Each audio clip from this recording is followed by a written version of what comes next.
Që përse përket zotit Velia, për mua, në ndërshtrimin tim si jurist, si avokat, mendoj që është bërë një push institucional në atë mënyrën e largimit të tij. Për te politikës, do të kuptoj të shikojmë një këndvështrim ndryshe, kam thënë që edhe deputetët ose më saktë parlamentarët e opozitës në atë mbledhje, në atë seancë, mendoj se nuk do të kishin bashkuar votat, sepse paktën ky është mendimi im që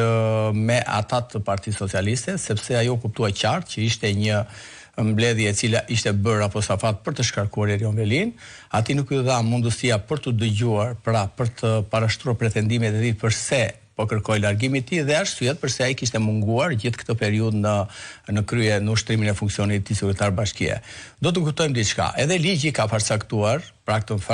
kodi i penal ka përcaktuar, i procedurës penale kështu me radhë, që kryetari i bashkisë, pra persona të zgjedhur, ndaj tyre nuk mund merret një masë e cila ta pezullojë atë nga detyra. Dhe kjo e ka bërë këtë, i ka dhënë ato fuqinë juridike, për të cilën më pastaj ne kemi